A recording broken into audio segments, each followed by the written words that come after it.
Welcome to the Breakthrough Moments podcast, a podcast where challenges meet opportunities.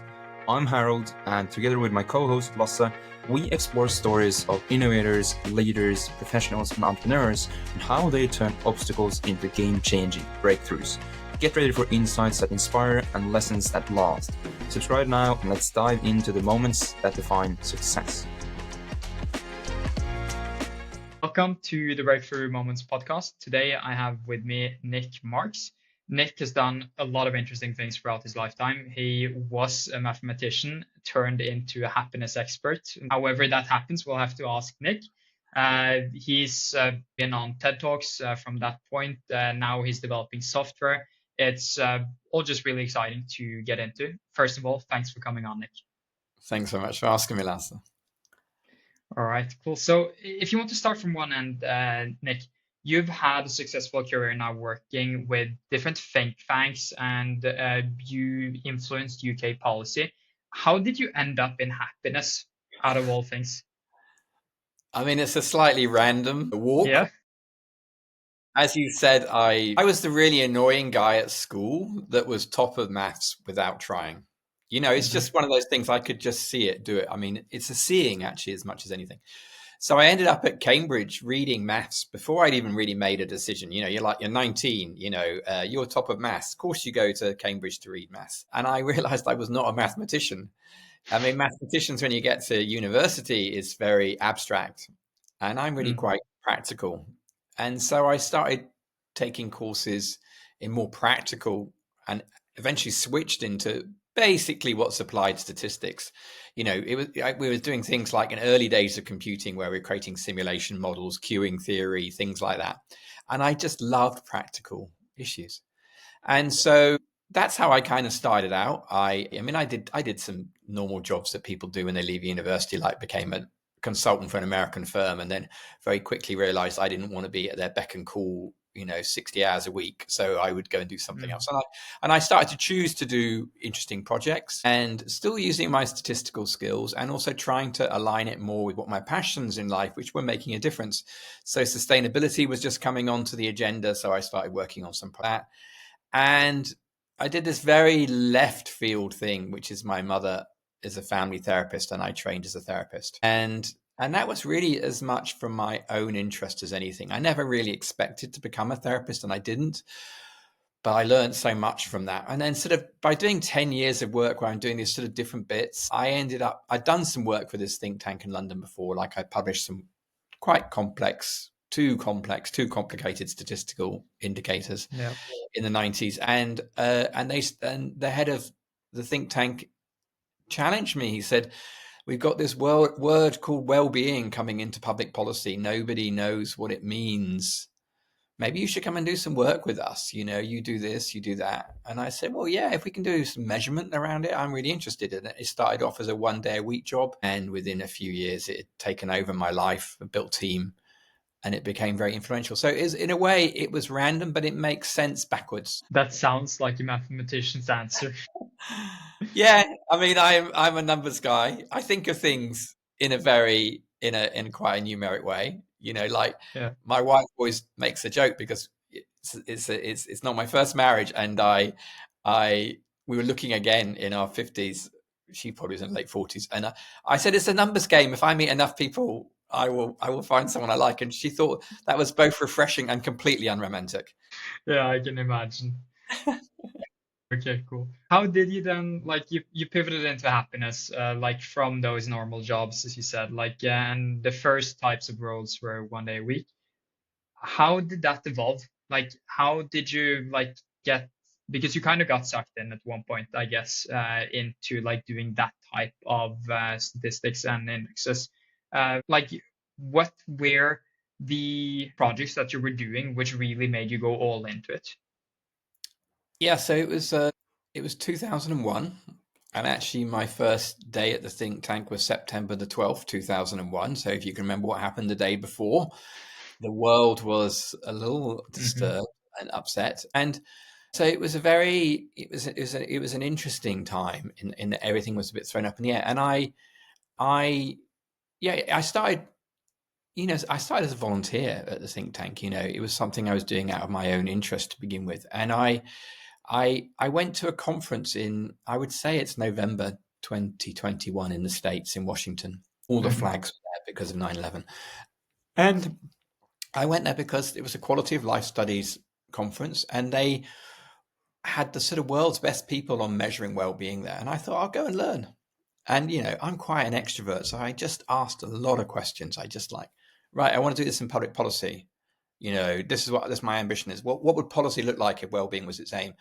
And I just asked a lot of questions, and I'm quite an intelligent person, so they were relatively pertinent questions. And I didn't mean to, but I caused a bit of a ruckus at this conference because they wanted to apply their work in policy. And there were people like Martin Seligman there, who founded the positive psychology movement, the late, great Ed Diener, who was a professor of well-being, a lovely man.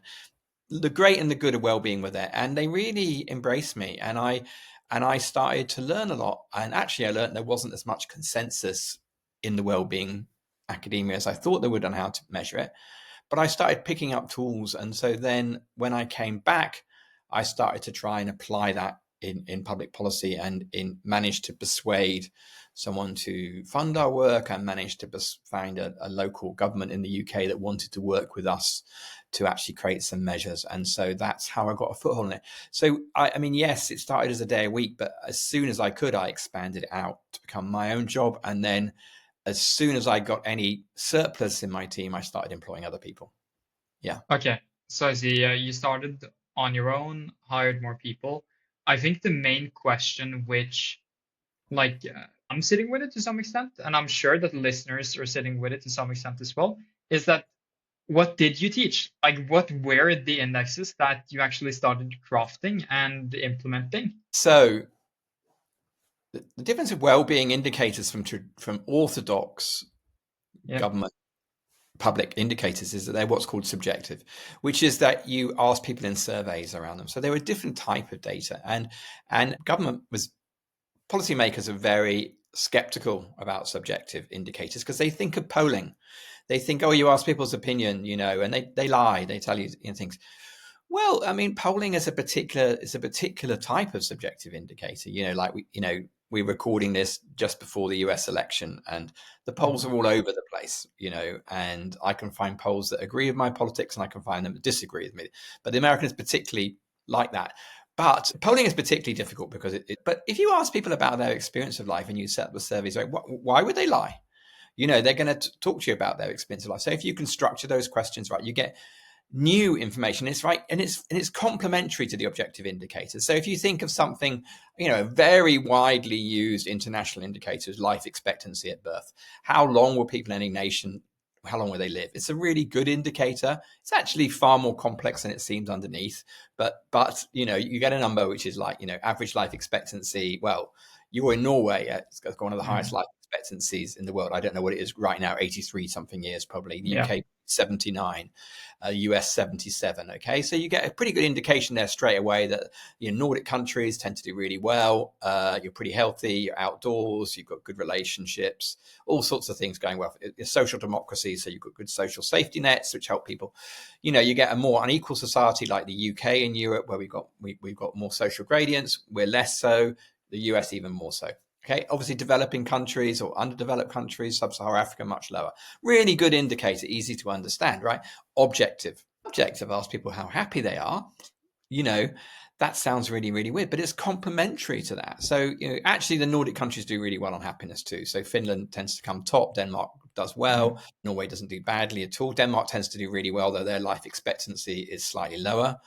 When I partly lived in Norway for a bit, and they used to say, "There's no one as happy as a Norwegian in Denmark," was one of their expressions.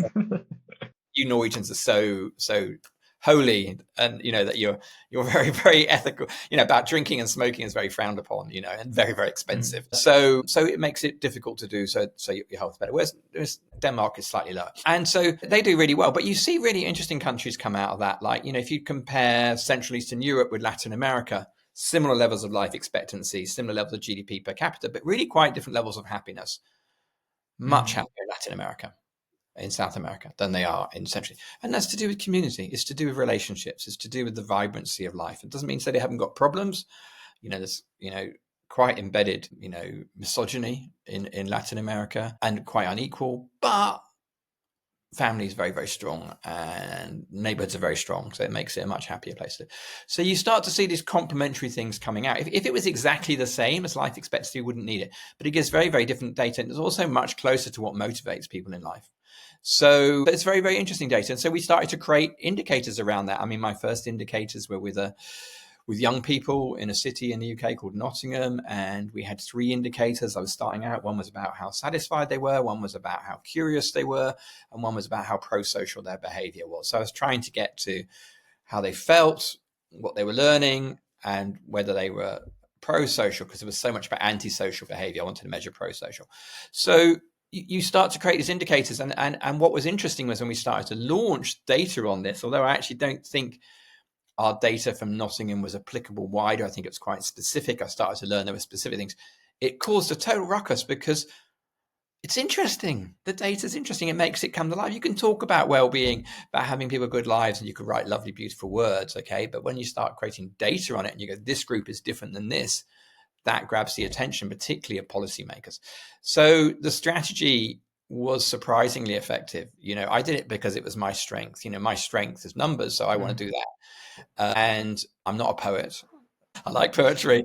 I'm not an artist. I like art, but I'm not a musician, but I can do numbers. So that's my contribution into this field. And we went from being me literally on my own at that conference, 2001, to 9 years later, I'm on the TED stage giving a talk about this because it's so recognized.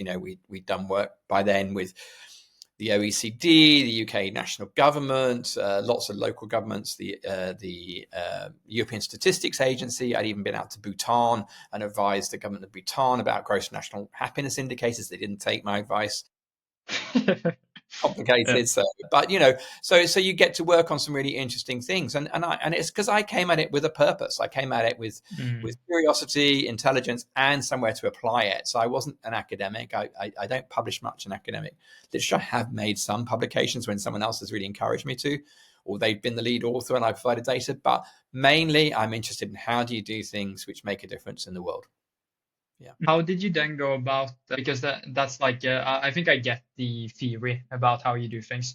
How did you monetize that into businesses to actually make some types of work around it for yourself? Was it through governments, or was it through corporate?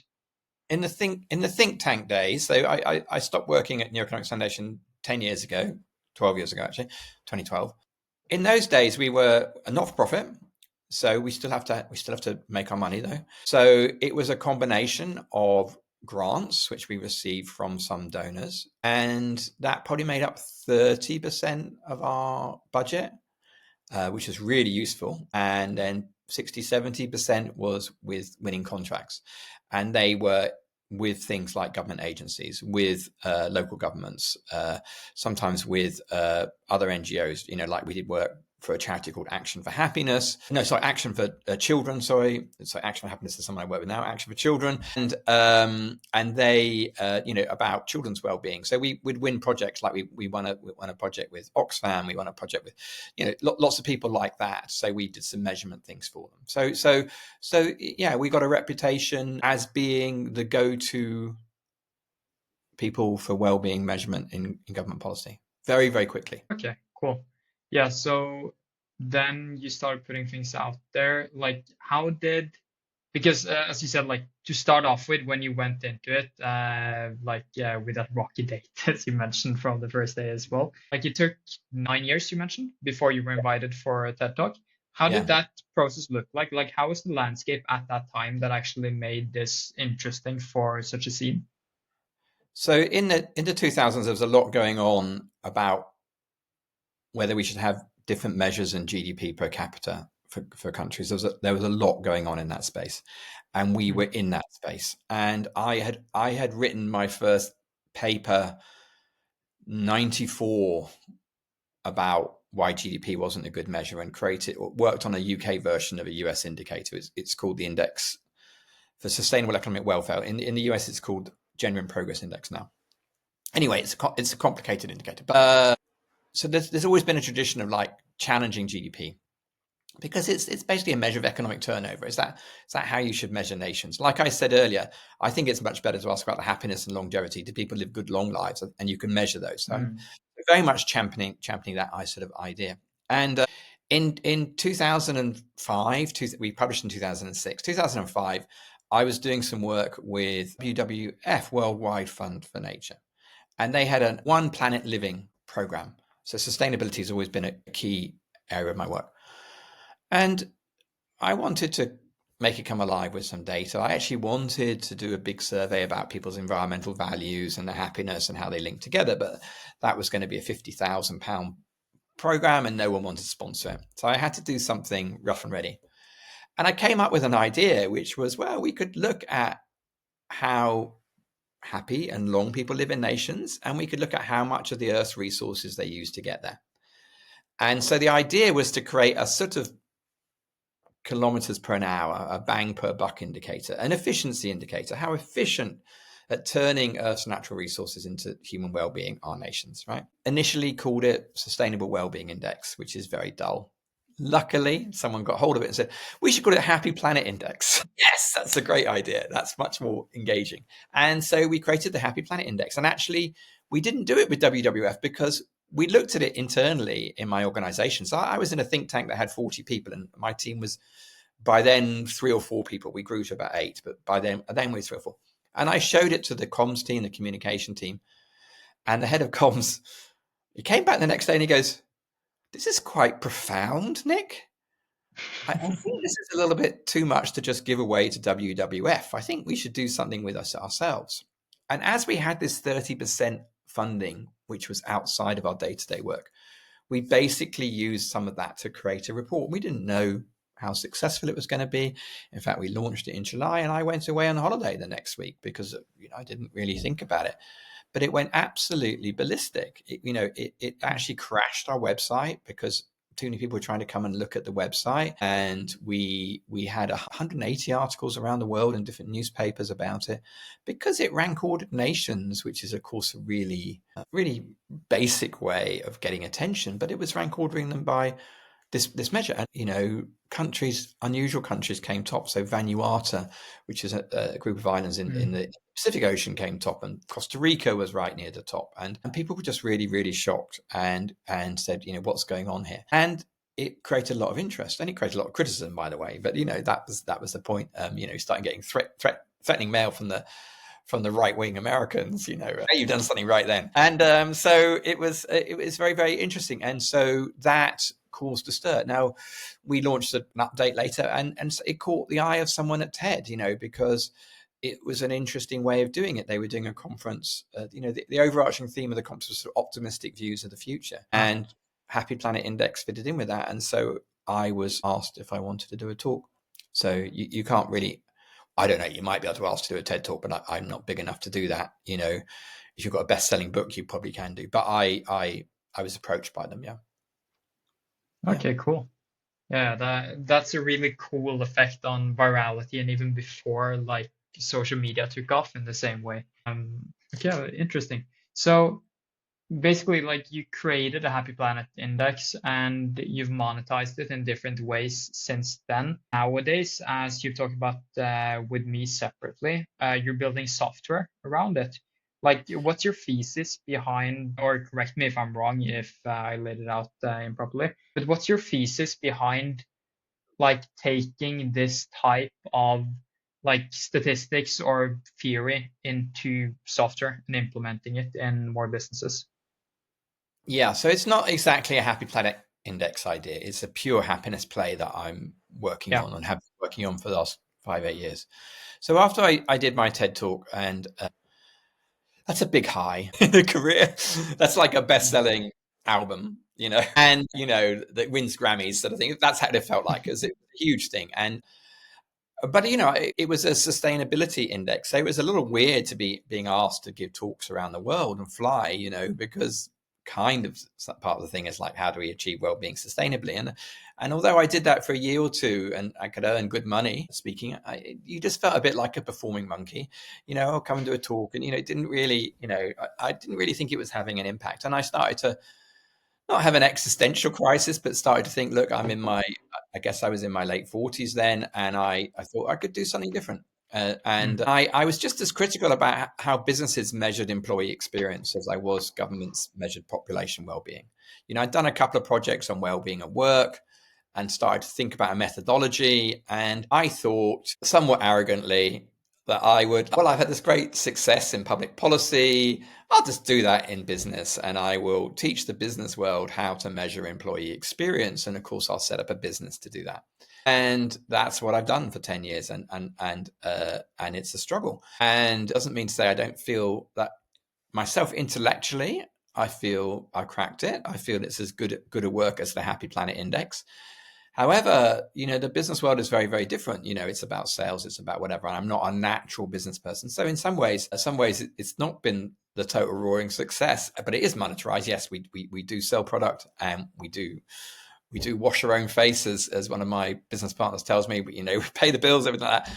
But it hasn't gone like Happy Planet Index. I still think it can do, and it will do. I'm working on a book at the moment. I'm basically trying to think about how can I promote this in a way which doesn't cost a lot of money, because you can spend a lot on Google ads, you can spend a lot on marketing and everything like that. And anybody who's in the startup world will know that 9 out of 10 or 19 out of 20 startups will fail, even when they've got funding, even when they've got budget to try and scale. It's not easy, and we don't have budgets, and I'm not particularly interested in getting funding. I tried, it's dispiriting. So we try and grow out of our own growth, which means that we don't have as much to invest as our competitors. And we've had people come up with, as far as I can see, much weaker ideas than us, but better implemented and better sold, and have done really, really well. And, in the same time I've been around, they've built business and sold it. But, that's a couple of businesses. There's probably 40 I'm not seeing that have failed. So, you just see the ones that are successful. And, and we're still going. And I become more and more convinced about our methodology. And we have some very, very enthusiastic clients. But, scaling is most certainly not an easy task. Yeah. Yeah, it's the first software that you're taking out and scaling as well then, I guess. Totally. My business partner is a techie. So, and I was working with him before.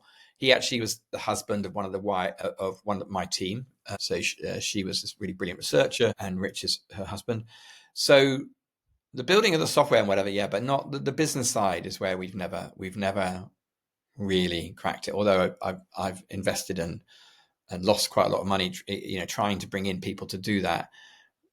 Yeah, in the end, we're going for what would be classically called a product-led growth approach now, where we're working out how to get people to use our product easily and simply, and then recommend it to others and take it up and move to a pay-for version. And actually, that's very good philosophically for Rich and I. We're both, I mean, look at me. I'm obviously some slight hippie. I'm not really a strong, a strong business person. I'm a strong statistician and a change maker. So actually, if we can do something which is viral, which is democratic, which is low cost, that's very interesting to us, actually, because people keep advising me, "Oh, Nick, you should sell your time for lots and lots of money." And I'm never quite comfortable with that. So I would rather see if I can embed the knowledge so it can travel. Something like the Happy Planet Index holds the values that I want to do, and people can read the index and get what I mean without ever talking to me. Other projects I've worked on in that public policy, I had the same effect. They traveled. And me traveling to tell people what to do. Yeah, I get that you can earn thousands of dollars a day doing that, but it's not really, you have to travel and do that. Maybe I'm lazy. I don't know. I am lazy. And also I'm not hungry enough. I'm 60, and I have enough money for retirement. And my wife does. So, it's like I'm not interested in making millions.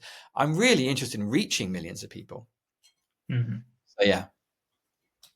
Yeah. How does your media play look like then? Because you're saying the book, hopefully will get some traction and be able to bring out the message further. Have you looked into using any media to get further? Yeah. So, I'm supposed to post on LinkedIn every day and do this and do that. Yeah. It's difficult for someone that's not brought up with this very fast moving media world. I'm way before that. As I said, I'm 60, and it's not a natural habitat for me. And also I'm a reflective person, and I'm also, one of the things that my therapy training taught me was to be a facilitator, which is to try and draw out of other people, to be a catalyst. And I think one of the things that is, on sort of thought leadership is you're supposed to tell people what to do. And that's not my natural thing. I want to invite people into a space where they find out for themselves.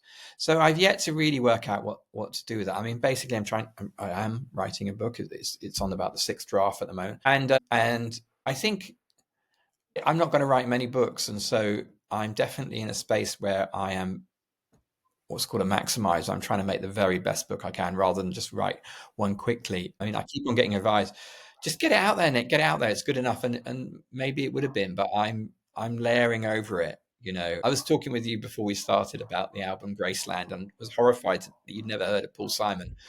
Anybody should the album, it's absolutely brilliant.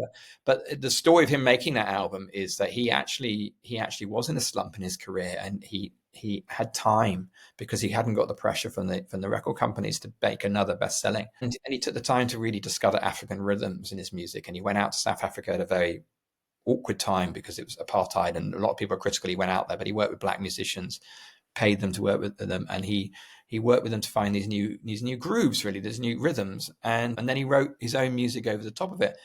But when you hear him speaking about the layers and layers and layers he went over it, starting with this groove, well, kind of with my book, I've got the whole book laid out. I haven't got that, but it's what layers you're putting over it, so you go back and you rewrite, and like I rewrote the introduction this morning, or rewrote some new paragraphs, and I'm trying to bring more enthusiasm into it, more lightness, because in a way it can get quite serious when you do the stats, and you want to actually get the infectious joy about why happiness at work is important. And so my current strategy at the moment is to finish the book, and then once it's finished and it's with the publisher, it's going to be a year till it comes out, and so then I'm going to think more about the social media side. Because I've got a year to go to mean, and I'll have finished the book, and I'll have so much content, and the extraordinary thing with AI now is that you can get it to read my content. So it's my content, and I can say, can you make me 10 LinkedIn posts? And they are more than good enough coming out of that. If I give it a style and I work with it on a style, it can take 1,500 words of mine and create 10 angles on it that can be 10 posts. So, and then I can make a video of it because I can do camera, video, and stuff. So I'm going to do it, but it is a hell of an effort to actually try and get a profile, and that's even with my background. Yeah, for sure. I was about to ask you as well with the AI element of it, because we have like some portfolio companies that runs podcasts and stuff. And one of the things which we've seen, I'm thinking of it from a podcast perspective, that just having the podcast transcripts as of what we've spoken about, as of what I've mentioned, I can make LinkedIn posts out of, like, without any effort. I'm thinking you have a fully written book, like there's so much things to like touch upon and create distinctions out of. And I'm sure, like, from the previous work that you've had as well, like there's so much that you can build things around. So it would be really interesting to see how that turns out, because there's just so many things you can use the technology for today. Yeah, and it's really rapid. It's really the last 12 months, isn't it? I think. I mean, maybe it was there before, but I've only really, ever since ChatGPT started to come through, and then, I'm sure you do, I pay for a better version of ChatGPT, and it's extraordinary. I mean, it's like, I can interview someone for the book, and 10 minutes later, I've got a transcript, but the transcript's pretty difficult to read. So then you put it through AI and say, can you summarize it into 10 bullet points for me? And then you can remember a point in it, and you can say, oh, he said something like that. What did he say that? And you just interrogate it. And within half an hour, you've got your points. Now, when you used to do qualitative research when I was young, right? I used to do quant, but, I studied with people who did qualitative research, and they would do interviews, and there were these approaches, and I can't remember quite what they were called, but they were called meaning approaches to trying to understand what was going on and understand what the narrative of the person was talking to you. I mean, they were laborious. You'd have a sort of 1 hour interview. It might take you 100 hours to interrogate it. And AI is doing a 80% good job straight off. I mean, it does miss nuances. It's language. When I get it to write something, it always makes it more bland, and it takes my personality out of it. So I always have to rewrite, but it gives me, very, very good things. And also maybe for LinkedIn, that doesn't matter. I don't know. It's like, you can get to create an image to go with it. You can say, can you create me? I mean, Yeah, and you'll get like because a lot of people have that thing where it becomes more bland, but it's all about like that. That's a fascinating thing with it, that you can ask it to do whatever. So if you ask it to like, how do I make myself sound less bland and more like myself, then you'll be able to just get the answers from it. So like an example, I have like a lovely like partner that I work on some JV projects, who like he's a sales coach in Norway, and he's known on his LinkedIn when he writes things for being like extremely extravagant in his words, and he's very holistic, amazing person. And like when he's tried to write things in ChatGPT, it becomes just as you say, Nick, like all of the personality just disappears, and you have these like really weird AI generated words that none really use. Like, who says we're going to explore a journey or the ever evolving landscape? Like these same things that it just spits out all the time. If we just prompted it with, I think what I used for it was that I just fed it like 20 previous posts and yeah, asked first an AI agent to then analyze like, how are these posts made, get into the head of the author, figure out how he makes things, and then create a further prompt that you can yeah, send to another agent to then just always craft messages like you would. And then you have the personality lined up. So if you look at your work from like the last decade of things that you've written, and you just ask for, basically, instead of having the chain just be like one part, which is please write it like it is me, ask it first to write or to analyze how I write and make a long description that AI would understand. And then you feed it with it. And then, of course, it's reiteration with AI, but it makes it really cool for like this type of content. And as you say, like it's been, I don't know, the past year, the models have become really, really good. yeah, While they've been there now for soon 3 years, but the past year has just been groundbreaking compared to the previous years. yeah. It's in very interesting technology, and of course, when you take it back to the world of work, it's going to disrupt white collar work like it never has been disrupted before. So, most of the productivity gains we've seen in the economy have been in the manufacturing, the production side. And we're going to see this huge productivity shift in white collar work. Now, that might mean a reduction in the workforce, which is going to have all sorts of social consequences. It might mean that work has to become more, because what AI can't, what it can do to an extent, if some face to face, because you can get chatbots, you can get all sorts of stuff online, but it can't really replace face to face. Like if you think of the medical profession. So my eldest son is a surgeon. He's 30, and I say to him, "Well, your surgery, that's quite good because you use your hands, but surely AI is going to come in and really disrupt doctors, particularly more than nurses, because they're going to disrupt diagnosis." And he said, "Oh, I think doctors' experience." I don't agree with him. I think AI will be better at diagnosing the doctor. And I asked about surgery, and he said, "Well, we already have some robotics in surgery. Not particularly his, but we have some robotics because it has to be so specific." And so his job will get very disrupted over the next 20, 30 years by tech. And I think he thinks it will be a positive because it will, one is he's already in the system, he'd be a good doctor, he's got good manner, but maybe it'll allow doctors to be more human because basically they'll be able to have more time talking to the patient about what it means rather than whatever. So, and I don't know what other service industries it will do, I mean, obviously we've had this whole move in service industry where, big providers try not to let you speak to a human, and they haven't really had the chatbots and everything working. Presumably they're going to get brilliant, the chatbots, and really useful and be able to solve your problem much more quickly. And you won't have to wait on a line for, but what are those jobs going to do? What's self-driving trucks going to do to people who do that stuff? So we're going to have very, very big disruptions in this. And actually, I think a human happiness perspective will be very critical to that. Yeah.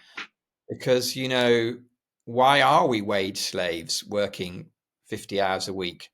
If we can create an economy, if we can distribute that income well, and it doesn't just become monopolies where, Elon Musk and others just keep the money for themselves, if we can actually distribute that, then, and we have citizens' incomes and things like that, then maybe things are better. We get to a more experience-based economy where community, music, caring, where people have got time to care for their children, time to care for their elders, time to get to know their neighbors, and actually to live a slower life. That could be really interesting. It might be people just gain more and watch more Netflix and sit at home. Now, there's some really interesting bifurcations coming for humanity, and this technology is at the heart of that. It's a very, very, very interesting times, to use that Chinese curse, be born in interesting time. It is very interesting. And we've got climate change with that. So, there's all sorts of big things coming up. And for me, a happiness perspective on all that is really, really interesting, because that is the stuff of life. That is the stuff of life. I think the happiness perspective is so interesting there, because especially when we talk about AI, and like I like the sayings which I've heard from like the experts within the actual field of like where AI is heading, is that it will become way worse before it becomes better, in terms of like you will have the disturbances in the workforce until we will have some type of UBI, so universal basic income solution, where people actually are paid just for being, to some extent. While when that happens, you would think, and this is of course your field, Nick, so you would have more insights on it than I do, but you would think that that would make people happy, because people aren't like, I guess the average Joe isn't very happy in his like 9 to 5. However, without the 9 to 5, will that really make him happier? Like Well, just sitting around doing we things? we know that unemployment's very bad for people's happiness. Yeah. And it's 3 times as bad for just loss of income. So the universal citizens' income would solve a quarter of the problem of lack of work, but not all of it. So I think it has to go hand in hand with sort of volunteering, community, that sort of stuff. And the experiments with where they've done universal income, and I can't remember exactly where, some Nordic country, and there's been some in the UK too, is that it definitely helps with mental health. That people, if they have a citizen's income, they have less mental health problems for being out of work. So that's a positive, but it doesn't particularly stimulate them back into work. But the whole economy would have to change. Like, what are low-paid jobs? They're actually jobs people don't want to do. So the most desperate people do them. So if we had a citizen's income, so there was less desperation, you had to pay more for those. The fun jobs of being behind a desk and creating stuff should be paid less. And the shitty jobs, collecting the rubbish and doing the really bad things, should be paid more, because you've got to pay people more. So there could be a whole disruption of that market if that happened. I mean, I don't think I'll live long enough to see it, but I think that could happen. You would imagine that actually those, like, if you were to call them rubbish jobs, would be paid more, because if you think of it like from the perspective today of the workforce, then it is paid less because more people can do it in general, and everyone needs to do something because you don't have the UBI in there. While if we think of the revolution as it's coming with AI, the office jobs, which we're sitting with, both of us, they will be way more easy to fill than someone to actually go and do something which is kind of rubbish but needs human work. So then in that context, then it's kind of flipped, even though it's harder. No, it just changes the whole perspective of it, because it becomes harder to do what we today call the easy jobs, because our jobs will be so extremely easy comparable.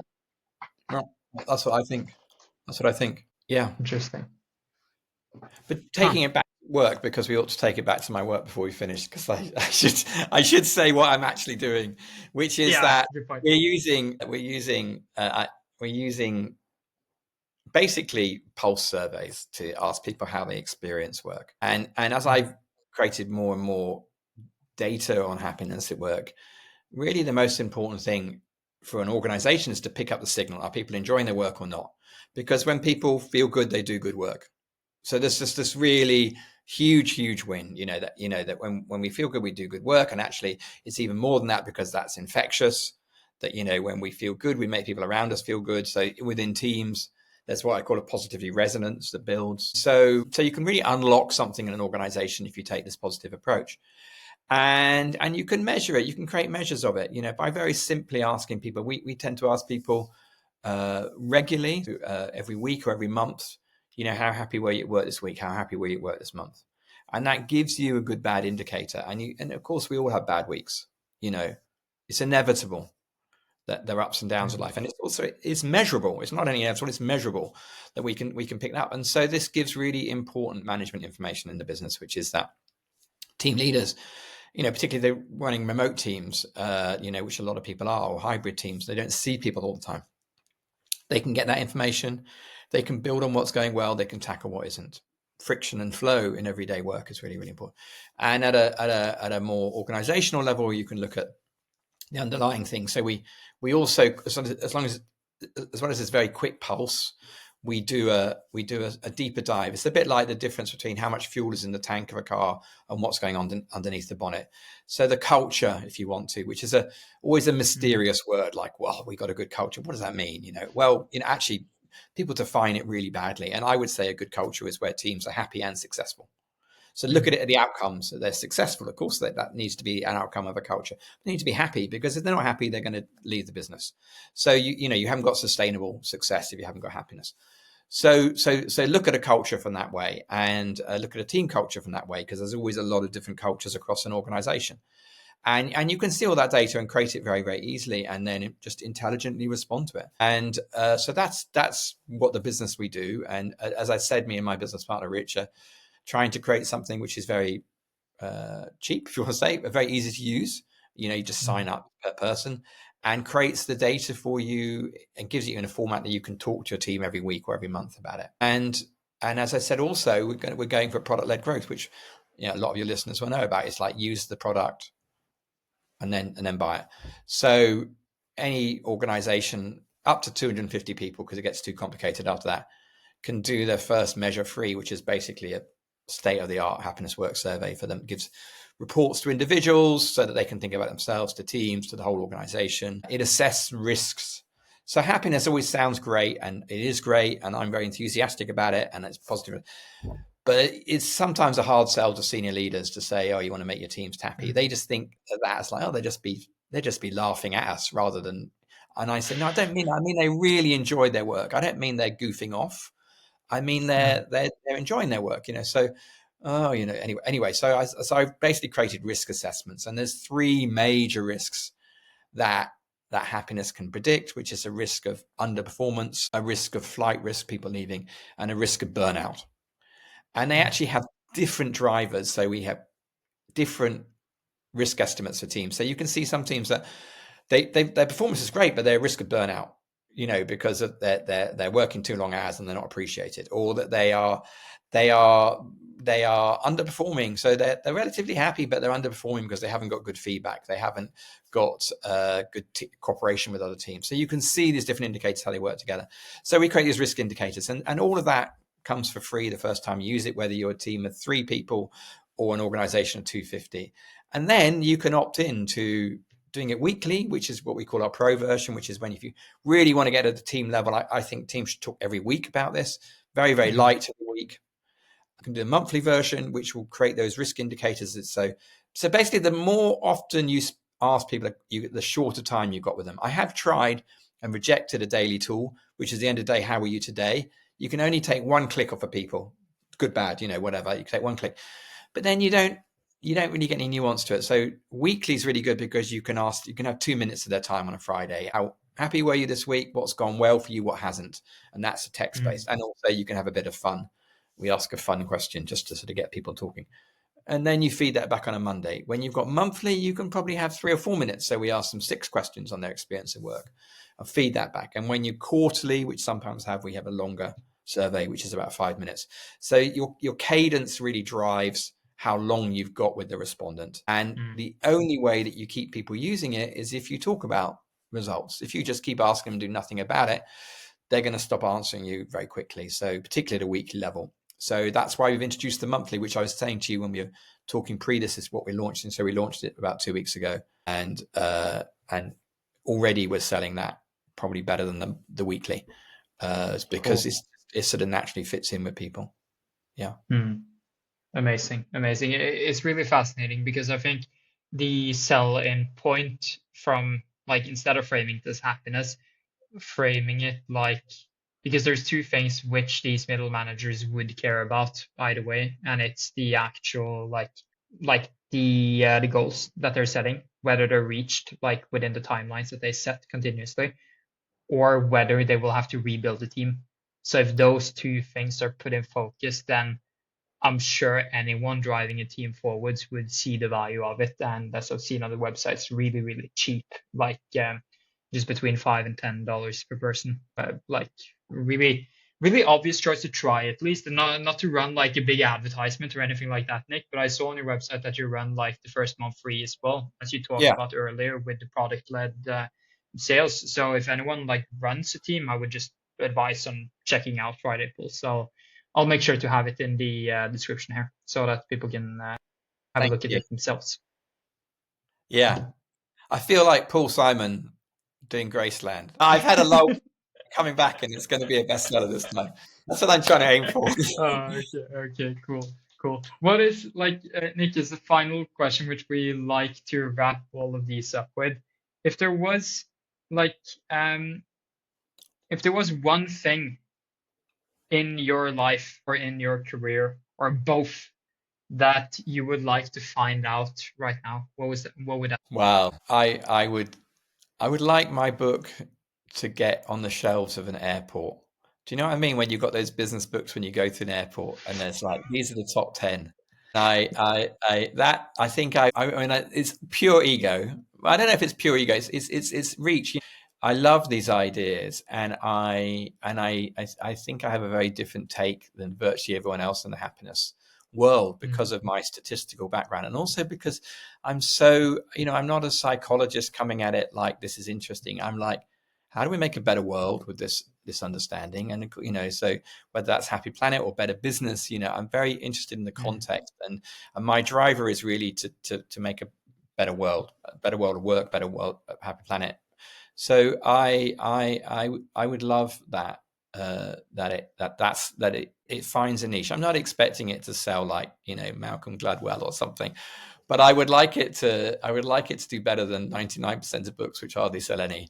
So I think that for me that's the obsession, and then I'll see where that takes me. I've got another 20 years in me, so maybe I'd get to David Attenborough, still 90, doing stuff, or Clint Eastwood used to film at 91.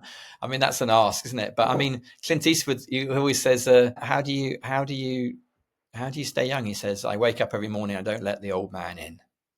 And I think as you get older, you've got a choice. Do you slow down, or do you keep yourself relevant? And working with younger people and working with projects which do good in the world, I think enables you to stay fresh. And I fully intend to keep doing that over the next 20 years.